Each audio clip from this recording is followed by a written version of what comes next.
Pongo a grabar. Listo, ahí está Marisa.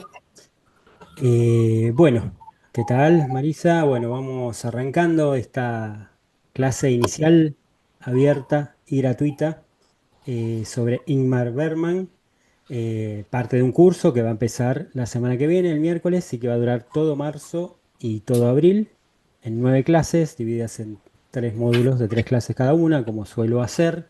En este caso, organizado cronológicamente, salvo por lo de hoy, que es un pantallazo general.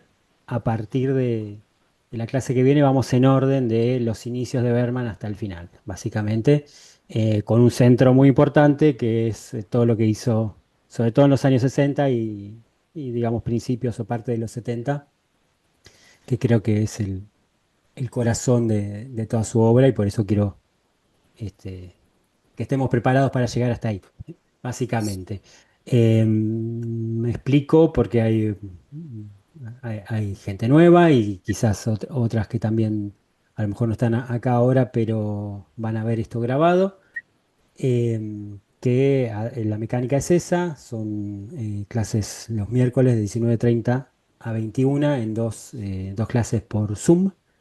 Em, Después tenemos muchas veces sesiones, acá tengo mi cine club y paso películas, las películas más importantes de las que vamos a hablar.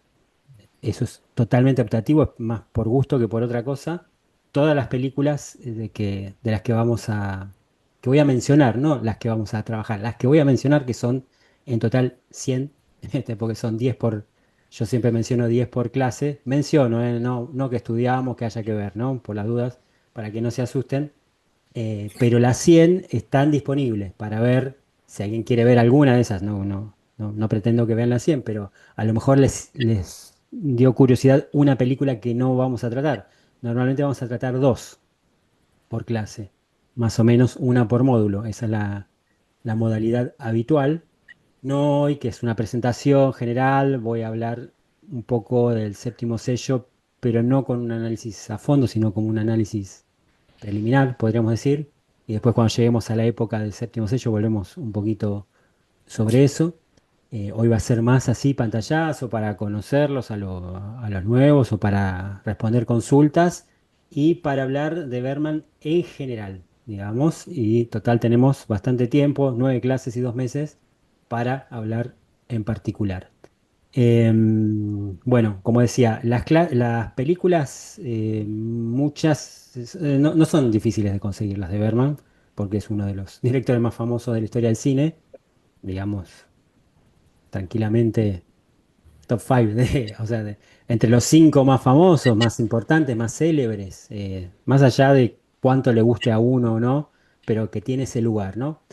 Y ahora vuelvo con eso, pero el punto es que las películas son relativamente fáciles de conseguir, no las 100, por supuesto, pero las principales sí. De todas maneras, yo voy a compartir los links de las películas, más allá de esas películas que se pueden llegar a ver en el Cine Club. Voy a compartir los links siempre de la principal y de la secundaria y voy a mencionar las otras y el que quiera me manda un mensaje y me pregunta por cualquiera de esas otras. Porque sinceramente creo que las tengo casi todas. No puedo asegurar que todas, pero casi todas.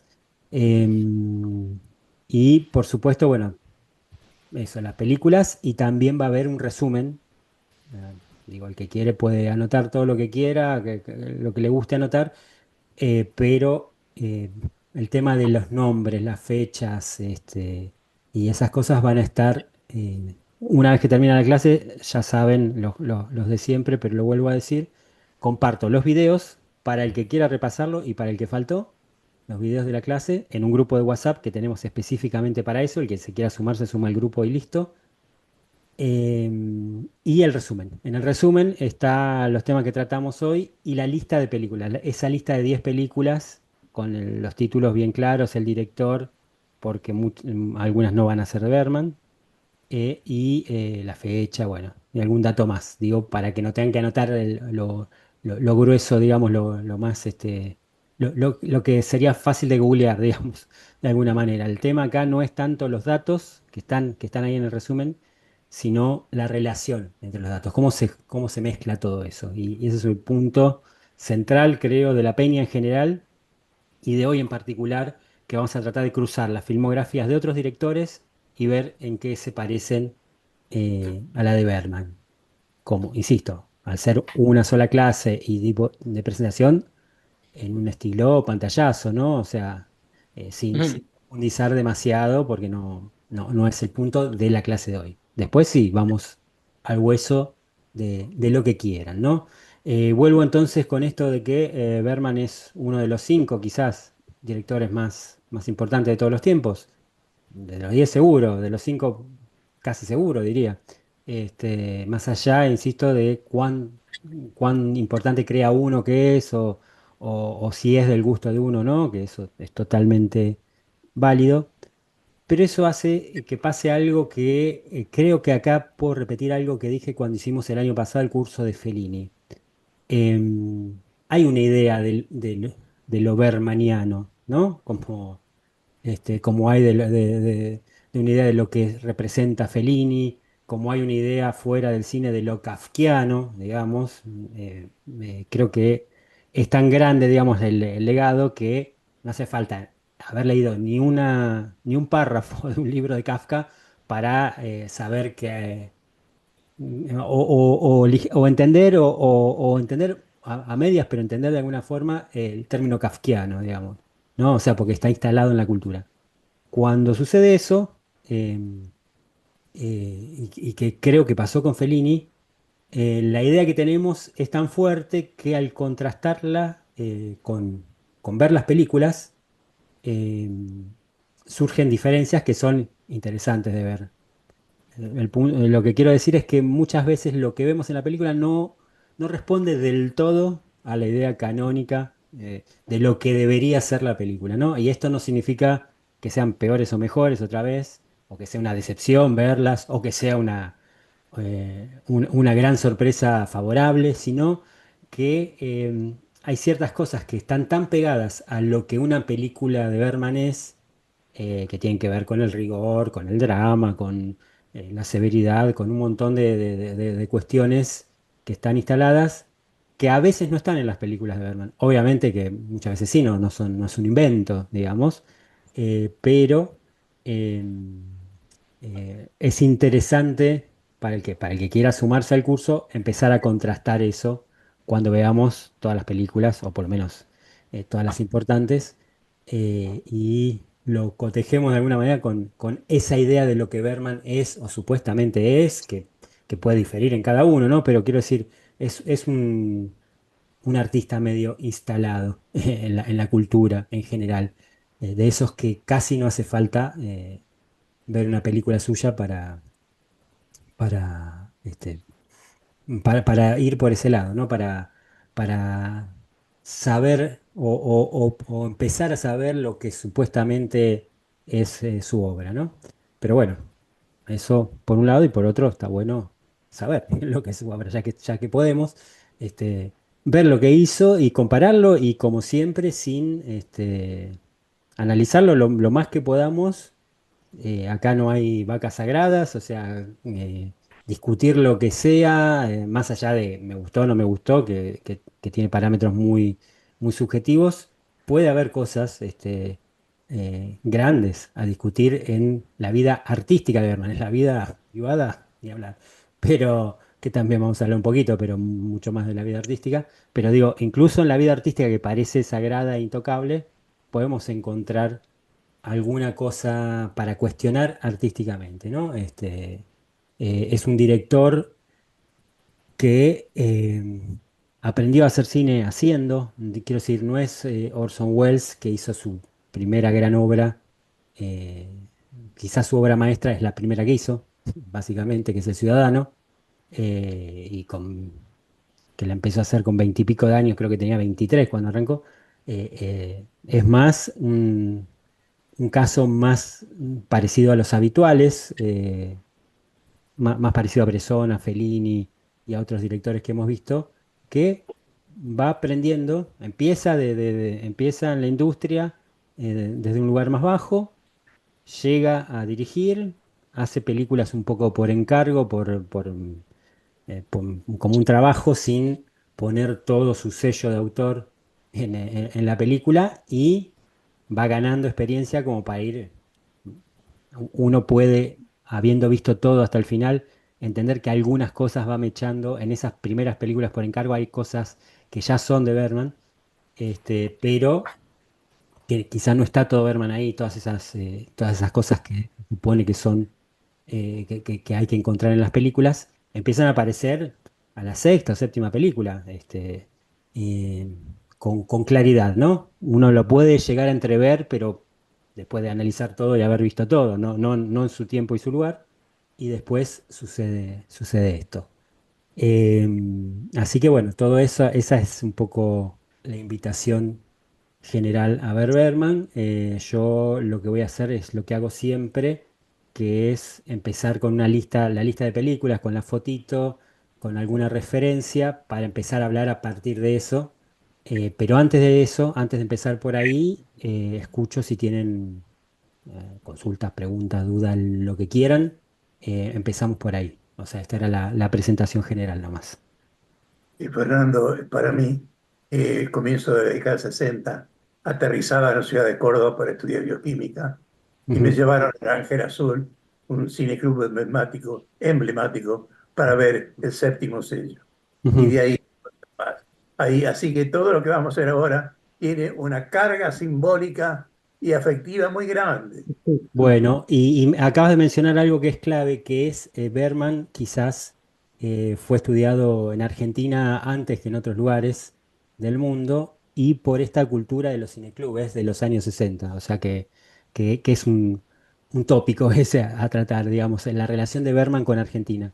De hecho, su primer gran premio lo tiene con justamente el séptimo sello, que vamos a hablar ahora que es en el Festival de Mar del Plata. Festival de Mar del Plata, la película se hizo en el 57, pero estuvo en el Festival de Mar del Plata. A veces, normalmente la película, como vemos ahora con el Oscar y todo, se premia una película del año anterior, lógicamente. No van a premiar en el Oscar 2026 a las de 2026, se premia la de 2025, ¿no?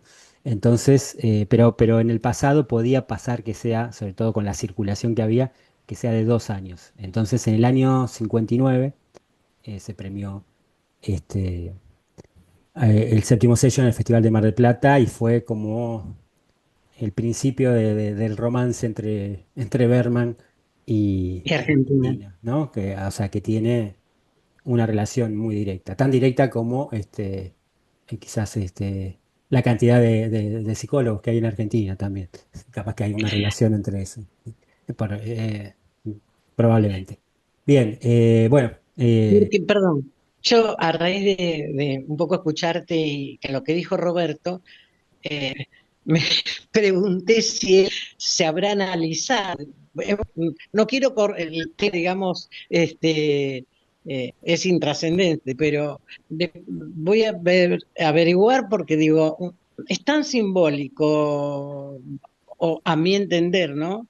Ujú. Todo lo que he visto, hay cosas que yo no vi, este, por lo que leí, pero bueno, me preguntaba eso, Sí, sí, bueno, nada más. hay cosas que nadie vio, que ninguno de nosotros, incluido yo no pude verlas 100 todavía. Las pienso terminar de ver cuando No, terminemos el bueno. curso. Pero quiero decir, es un autor tan prolífico eh, que ya adelanto que el cine es su segundo amor, ¿no? Eso es medio que lo saben. El teatro es lo principal en su vida. O sea, trabajó más en teatro que en cine. Y aún así hizo 100 películas entre las que dirigió y las que hizo guiones y en las que participó. O incluyéndose guiones que quizá no trabajó él, pero que después hizo otro, una película, ¿no? Incluso después de muerto, ¿no? Son 100, son, como insisto, cerca de 100. Este, y así todo, cuantitativamente hizo más, trabajó más en el teatro que en el cine. ¿Cómo? Se escuchaba algo cortado. No sé quién estaba hablando.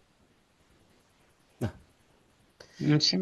bueno, Perdón. sí. Hola, hola a todos, qué sé yo. ¿Está Vid ahí? Hola Vid, ¿cómo va? Me alegro un montón de verte. Bueno, insisto con eso, los nuevos, los que están por primera vez, después se pueden contactar conmigo y los sumo si quieren seguir, por supuesto. Vamos a ver, todavía es muy pronto para ver si quieren seguir o no. Si cuando termina el segundo Zoom, que vamos a entrar, en los segundos 40 minutos que volvemos a entrar, salimos y volvemos a entrar con el mismo link, como se hace siempre, si quieren seguir el curso me tienen que avisar, así yo ya los agrego al grupo donde comparto todos estos materiales que decía, ¿no? Siempre van a tener los videos, el resumen y los links a a las películas para la semana que viene. Bien, ¿algo más con respecto a comentarios generales? Si no, vamos arrancando. A ver, vamos a ver. ¿Alguna Fernando, fotito? eh, Sí, escucho. hablando de los sentimientos y saudades de aquella época, me hice hacer en aquel momento un póster bien grande de la partida de ajedrez Foncito con la muerte y lo puse en la puerta de mi departamento de estudiante. Bueno, Y no sé dónde lo dejé, una lástima. ahí tienen algo ya para empezar a hablar hoy mismo, que es la capacidad de generar algo no, una imagen eh, pregnante, ¿no? Porque el tema de la idea de jugar en una partida de ajedrez contra la muerte quedó, digamos. Garpó no hace falta ni ver la película es de esas escenas de película que todos vieron aunque no hayan visto la película. Aunque no hayan visto ninguna de Berman, normalmente se conoce, incluso uno puede hacer una parodia o qué sé yo, o los Simpson pueden hacer una parodia, digamos, el medio que quieran o el formato que quieran más popular puede referirse a eso y se entiende la referencia en general, digo. Y es una capacidad que tiene Berman y que tenía su, para mí, principal mentor, que es Víctor Sjöström, y es el del que voy a hablar ahora para arrancar con algo, ¿no?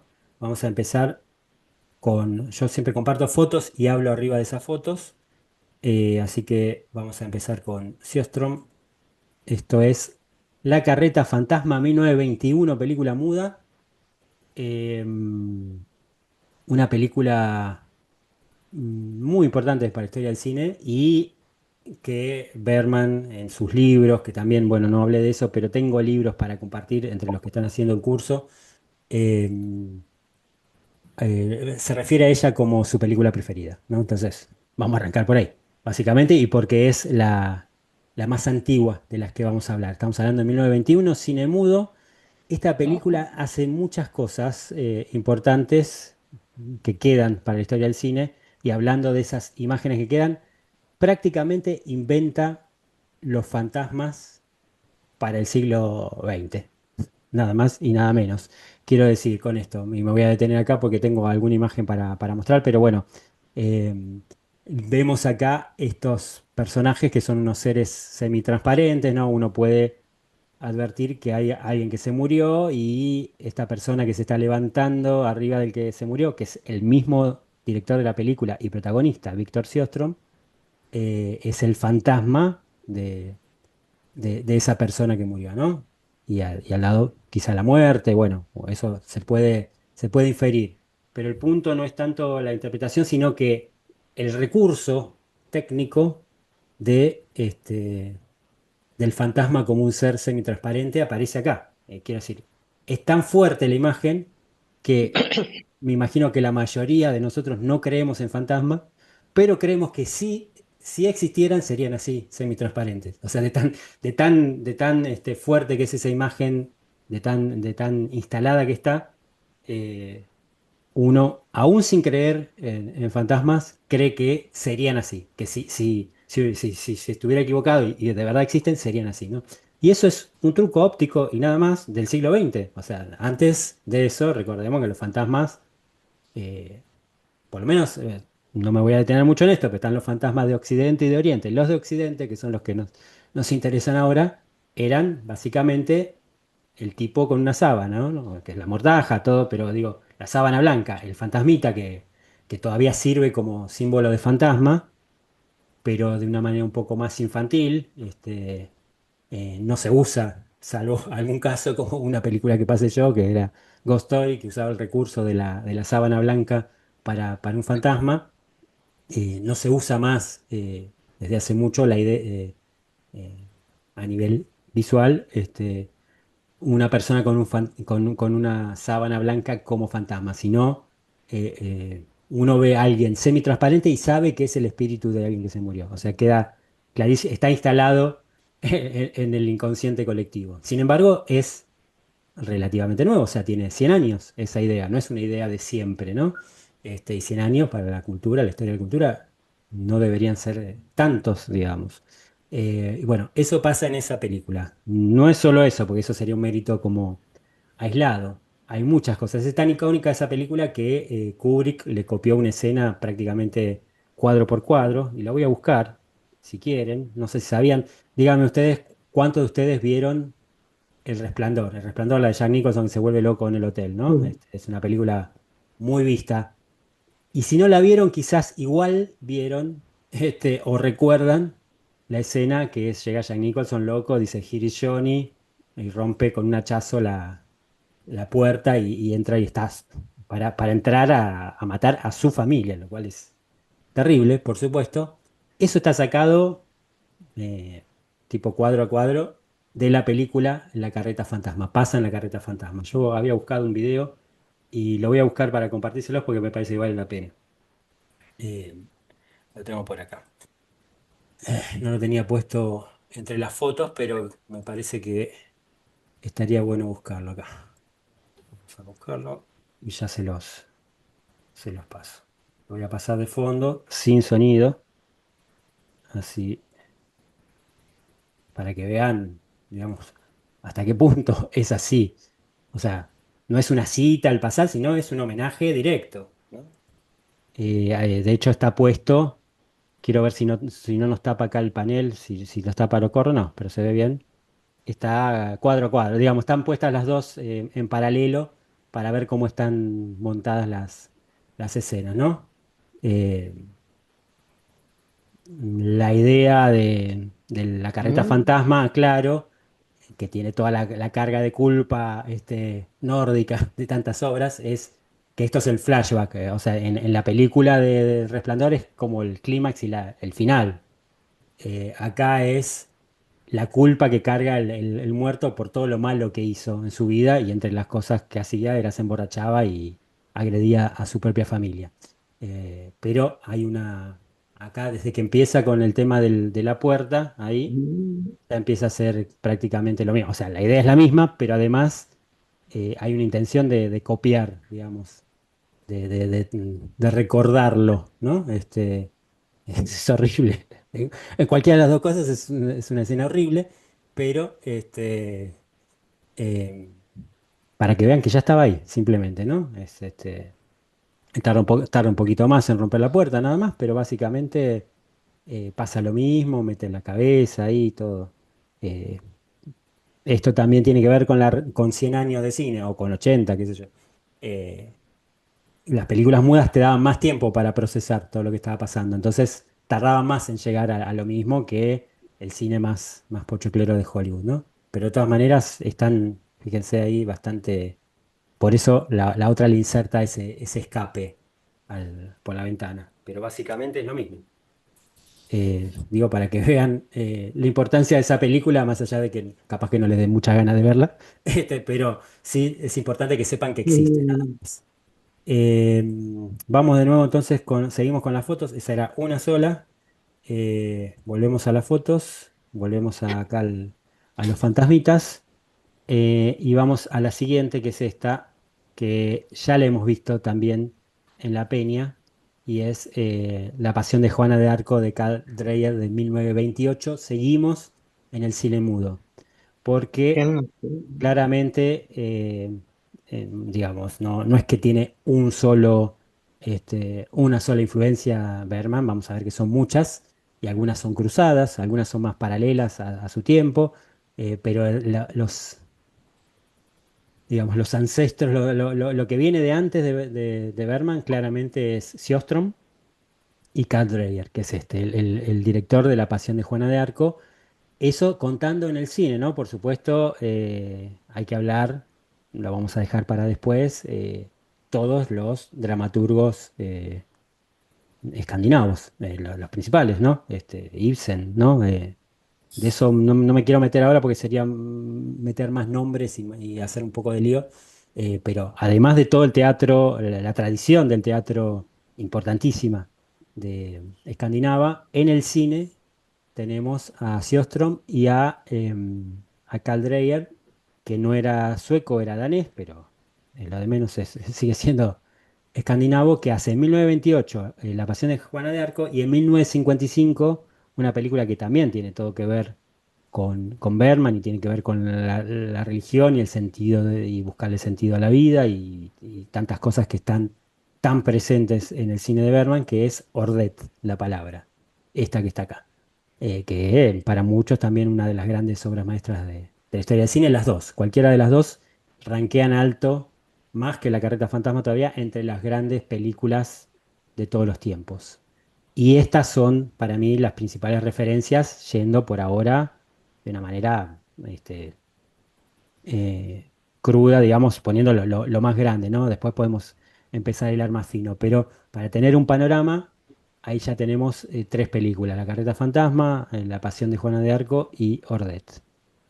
Después ya pasamos al presente de Berman, ya, digamos, a Berman ya en su propio presente, a eso me refiero, trabajando y de una manera mucho más de oficio y más, más directa, digamos, si tenemos que hablar de los antecesores de Berman, tenemos que hablar de Alf Sjöberg, que fue un director mucho menos importante que estos dos que acabo de decir, pero que fue el que lo empezó a contratar como guionista y con el que empezó a trabajar y después era asistente y después codirigió y después ya le empezó a pasar proyectos para que dirija el Sjöberg a Berman. Pero fue el guionista en los 40 de varias de sus películas. Berman empieza a trabajar como negro. ¿Se acuerdan de los negros de Fellini? O sea, es una categoría. Corto acá. Antes de hablar de esta película, corto un poquito. Así vamos a eso. eh, Negros le dicen, de una manera totalmente incorrecta, por supuesto, a los guionistas que laburan sin derechos, sin figurar en los créditos. Son guionistas que hacen como el trabajo grueso para ayudar a los guionistas principales. O sea, las películas tenían uno, dos o seis guionistas, normalmente tenían uno, dos o tres, pero no más. Pero muchas veces, si eran dos, a lo mejor, y si estaban haciendo en la época del cine industrial, donde se hacía una tras de otra, tenían gente que les laburaba, tipo ghostwriter, o sea, escritores fantasma, que les laburaban partes de su trabajo. Así que él empieza en el cine haciendo, él siempre se volcó al teatro, por supuesto, pero la relación con el teatro, como dije, la dejo para la clase que viene. Y empezó primero así como negro y después como guionista de películas como esa que estaba mostrando, que es Tortura de Alf Sjöberg. Y ahora entonces volvemos a eso. Esta película es de 1944. Vamos a seguir hablando de algunos directores que tienen influencias cruzadas. Los principales son los que ya dije, pero acá ya llegamos a Berman en su tiempo, empezando, digamos, antes de ser director fue guionista y la última película que hace como guionista antes de debutar como director es esta, Tortura, digamos. No, no es muy afín Berman a los títulos pochocleros, ¿no? Ya podemos ya afirmar eso ya de entrada, no hace falta hacer un análisis muy extenso para decirlo, ¿no? O sea, no garpa tanto ver una película que se llama Tortura, este, que tiene cosas de Berman si la ven. Eh, Quizás tiene más cosas de Berman que la primera que dirige Berman, porque quizás Sjöberg, a esta altura ya un director con mucho oficio, tenía más capacidad de trasladar ese universo de Berman al cine que el propio Berman en su primera dirección, ¿no? Que viene inmediatamente después de esto, pero eso ya queda para la clase que viene. Bueno, en esta película aparece un actor muy, muy joven que hace un papel tan chiquito al principio que ni siquiera figura en los créditos, que es Gunnar Bjornström, va a ser el actor con el que más va a trabajar Bergman, que lo debo tener acá, es este ya de adulto, ¿no? Si les parece una cara conocida, si vieron muchas películas de Bergman, va a ser una cara conocida. Bueno, Total. sí, escucho. No, no, dije eso, totalmente, sí, que sí. Sí, es, Confirmé lo que decías. es una Esta- cara Bergman, sí, sí. Perdón, ese actor en una película está dentro de un cajón porque se está muriendo. Ese es Puede el actor. ser, sí, creo que No sí. me acuerdo qué película es, No sé pero cuál está diciendo porque el tema dudo porque el tema digamos, la pesadilla funeraria de Bergman está presente en muchas películas, como en La recolección de Fresa Salvaje, por ejemplo. Es un tema recurrente en sus películas. Está en muchísimas películas. Y la cuestión mortuoria con velatorios, con cajones y todo eso no, también está presente en varias películas. Así que quizás puede ser una que esté diciendo que no vi o que no repasé todavía él está eh, viejo, es un anciano. sí, sí, claro, entonces ya más de las más recientes. Bueno, acá lo tenemos en su cara un poco más conocida y ahora voy a buscar otra foto de él de la época de Séptimo Sello. Acá salteamos toda esa primera parte de la cual me voy a ocupar en la clase que viene como director para llegar al Séptimo Sello, que era la única película que yo le sugerí para ver para hoy, que como dije no va a ser un análisis a fondo, pero vamos a hablar de esto en la segunda parte. Y de toda esa primera etapa, acá empieza, si bien empieza a tener mucha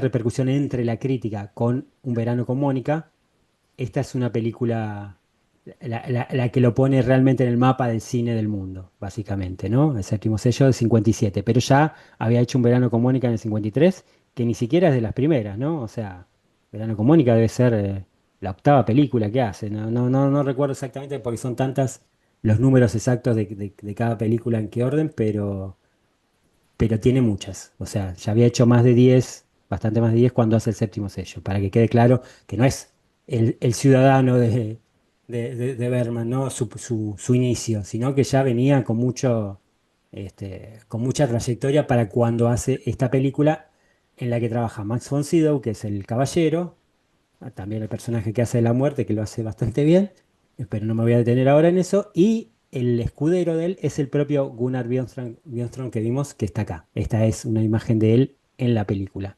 Así que vamos a volver a este personaje ahora en la segunda parte. Pero voy avanzando porque voy avanzando rápido, pero me pueden parar cuando quieran.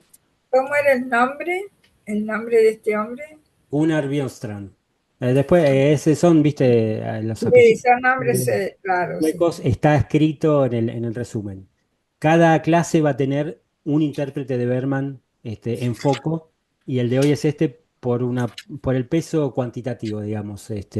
Quizás no es, probablemente no sea el más famoso de los actores con los que trabajó Berman, que son muy, muy célebres, pero es el que más veces trabajó, ¿no? 18 veces, que es mucho. Vamos a directores que no se puede decir que son los padres de Berman, pero son los hermanos, básicamente, poniéndolo en esos términos, ¿no? Y uno de ellos, sin dudas, es Robert Bresson. Robert Bresson también es hijo de Dreyer, porque Dreyer ya tenía, si ven Ordet, esta cosa de que menos es más, ¿no? De reducir cualquier cosa que se pueda hacer percibida como un adorno, básicamente.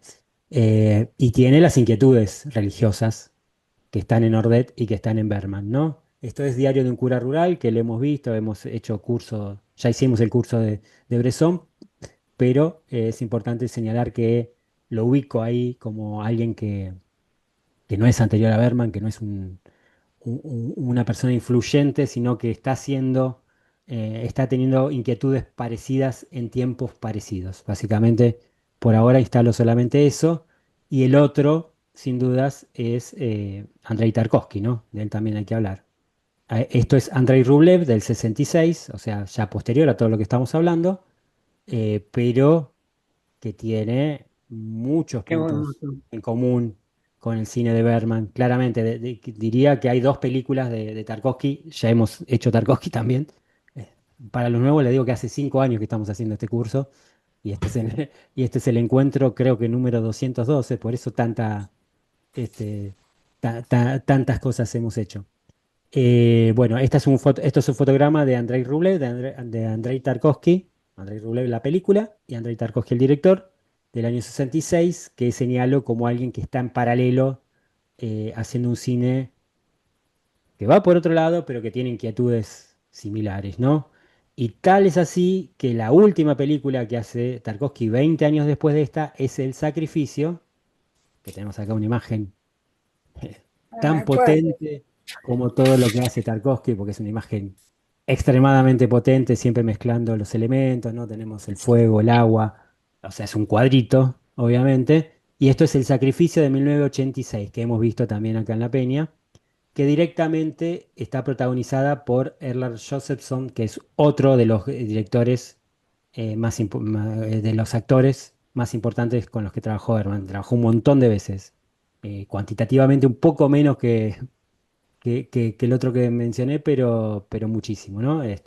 Así que esta película, la última que hace Tarkovsky antes de morir, la hace en Suecia con uno de los actores principales de Bergman, como por si no quedaba claro esa unión en espíritu que podía sentir Tarkovsky con Bergman, directamente lo hace explícito en su última película.